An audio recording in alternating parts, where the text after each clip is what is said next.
Olá pessoal, sejam bem-vindos mais uma vez ao Davar, a sua escola de interpretação e exposição bíblica. Nessa oportunidade estaremos dando continuidade ao módulo 2, que é estruturando o sermão. Falaremos do nosso passo sétimo, fazer a introdução do sermão. Fazendo aqui uma breve recapitulação do que já aprendemos nesse módulo 2, temos aqui no passo 1, escolher o aspecto da ideia exegética, que era como abordar a ideia exegética, como você iria abordar essa ideia. No passo 2, desenvolver a ideia homilética, que era transformar a ideia exegética em um tema memorável, em um título memorável. Passo 3, formular o propósito do sermão. Passo 4, escolher a forma do sermão, se ele seria dedutivo, indutivo. Passo 5, fazer o esboço do sermão, que eram as partes principais do sermão, o corpo, esqueleto, os pontos, divisões, subdivisões. Passo 6, que vimos na aula passada, é desenvolver o esboço desse sermão. Fazer o esboço, a aula 5 e a aula 6, desenvolver o esboço, ou seja, preencher os pontos e subpontos, explicações, ilustrações, aplicações e assim por diante. Nesta aula veremos o passo sétimo, que é fazer a introdução do sermão. Como nós já vimos a parte principal, que é o corpo, a estrutura do sermão, agora vamos ver aqui as partes periféricas, que é a introdução, que também será a conclusão, para que possamos ter um esboço completo. O que é a introdução? Ou como fazer essa introdução? Bom, muitos cometem aí o equívoco de começar a preparar o sermão pela introdução. Já começam a pensar na introdução, imaginam. É uma boa introdução, mas sem primeiro preparar o corpo do sermão. É um erro. Imaginam que, se é o primeiro passo do sermão que será apresentado, deve ser o primeiro a ser preparado. No entanto, a introdução deve ser feita ao final da preparação de todos os passos importantes, pois desta maneira você já terá bem firme o que vai dizer e pode, então, preparar uma boa introdução para aquele assunto. Você já, com todo o assunto em sua mente, com todo o estudo pronto, todos os pontos bem preparados, você vai ter uma grande facilidade de preparar agora, depois, é certo, de todo o estudo, de todo o escopo do esboço todo pronto, o corpo do esboço todo pronto, você terá uma grande facilidade de preparar uma boa introdução. Portanto, nunca comece o seu sermão, preparar o seu sermão com a introdução, mas sim com o estudo, como estamos ensinando aqui. A introdução tem um propósito específico, e esse propósito é levar o ouvinte à ideia central, no caso de um sermão dedutivo, ou aos pontos, no caso de um sermão indutivo. Já aprendemos sobre isso. Mas o propósito principal é de levar o ouvinte a entender e a ser chamado ali a compreender o ponto central. É este o único e suficiente propósito da introdução. Na verdade, chamar atenção para aquilo que vai ser dito, para aquilo que você vai trabalhar. Neste caso, pedimos sempre aos alunos que sejam fiéis ao tema, ao assunto que você irá trabalhar, ao texto, no caso do sermão expositivo, ao texto. Sejam fiéis ao texto. Não fiquem passeando, indo para um lado, zonzando, né, como dizem por aqui, de um canto para o outro. Não. Sejam específicos, sejam ali fiéis àquele tema, àquele texto, a passagem que você irá trabalhar. Porque se você está chamando a atenção do seu ouvinte para que ele possa desenvolver ali um desejo de querer ouvi-lo por meio da introdução, então trabalhe muito bem esse assunto. Falaremos agora dos 3 elementos centrais da introdução. Primeiro aqui é que nós devemos prender a atenção do ouvinte.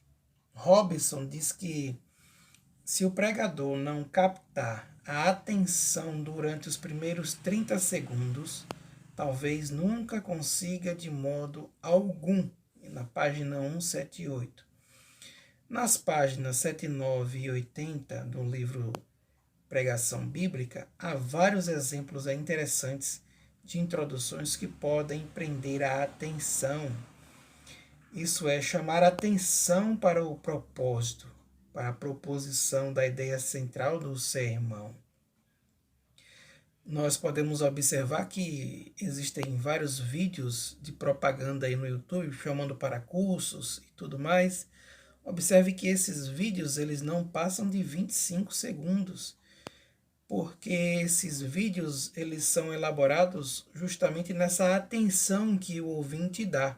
Geralmente não passa desses 25 segundos. O segundo elemento central da introdução é que devemos começar com as necessidades dos ouvintes. Começar nossa introdução com as necessidades dos ouvintes. Mas isso não é algo fácil, você adivinhar, que não cabe a nós. Por isso devemos estar ali na dependência do Espírito Santo ao preparar todo o nosso sermão, para que ele venha falar conosco. Ele, por meio de nós, ele nos use e fale aos outros também. Mas, no editor de sermões, para ajudar vocês também, ele fala na sentença interrogativa, logo depois da proposição, ele nos ajuda a fazer uma pergunta relacionada à proposição ou ao título ou propósito do sermão. E dentro dessa sentença interrogativa, você pode colocar essa dica aqui, esse elemento central da introdução, ajudando você a captar melhor esse assunto. Ele diz assim: deve começar com as necessidades dos ouvintes. Uma boa introdução é aquela que convence o ouvinte do quanto ele precisa ouvir o que vai ser dito. Então você pode fazer essa conexão entre o ouvinte e o que você irá dizer. Introduzindo essa pequena parte aqui, esse pequeno elemento central, dentro dessa sentença interrogativa ou dentro da sentença de transição também. Terceiro elemento central da introdução é buscar conduzir as pessoas à ideia homilética ou ao primeiro ponto por meio da sentença de transição. Se você pegou aqui esse segundo elemento para conectar o seu ouvinte a essa necessidade de ouvir esse sermão, por causa daquilo que ele precisa ouvir, é necessário ele ouvir, agora você irá conduzir essa pessoa aí, as pessoas, os seus ouvintes, a essa ideia homilética, ao primeiro ponto, por meio da sentença de transição. É este, ou na verdade, é esta a principal tarefa da introdução: chamar a atenção das pessoas à sua ideia central, a ideia homilética e aos pontos, na verdade. Que é a melhor maneira aí de você conectar os ouvintes à ideia homilética, por meio da introdução. Dicas para uma boa introdução. A primeira dica aqui é: seja contemporâneo, ou seja, atual. A Bíblia é um livro antigo, em termos de contexto histórico, principalmente cultural. Portanto, antes de ir ao passado, fale do presente. Use assuntos, fatos, dificuldades do mundo moderno que estejam ligados ao assunto do sermão, principalmente na aplicação. Você tem que trazer uma certa relevância do assunto tratado no passado para o tempo presente, para a sua contemporaneidade, para que isso tenha uma relevância para o seu ouvinte. Você tem que trazer uma boa contextualização do assunto, para que ele venha entender o que exemplo foi aquele no passado e como isso pode ser importante para nós hoje. Segunda dica, seja pessoal. Introduza seu sermão com questões que você sabe que as pessoas à sua frente enfrentam. Os problemas diários, comuns a todos. Introduzir falando de um problema típico, por exemplo, de casamento, é melhor do que falar de um problema típico da vida de um jogador de futebol, que não nos interessa, não está no nosso contexto diário. Algo do dia a dia dos irmãos, e não, na verdade, dos outros. Terceira dica, seja criativo. Você pode contar uma história, fazer uma ilustração, citar alguém famoso, né? Contar uma piada. Isso aqui para que seja um quebra-gelo, mas não algo que você vai se tornar um palhaço. E também com muito cuidado. Interagir com perguntas pode ser também. Enfim, use sua imaginação para introduzir da melhor maneira possível. Seja breve. Quarto ponto. Apenas John MacArthur, isso aqui é uma grande exceção, consegue fazer introduções de 15 minutos sem ter prejuízos. É um grande exemplo. Você deve fazer aí no máximo 5 minutos a sua introdução, no máximo. Quinta dica, evite pedir desculpas pelo nervosismo.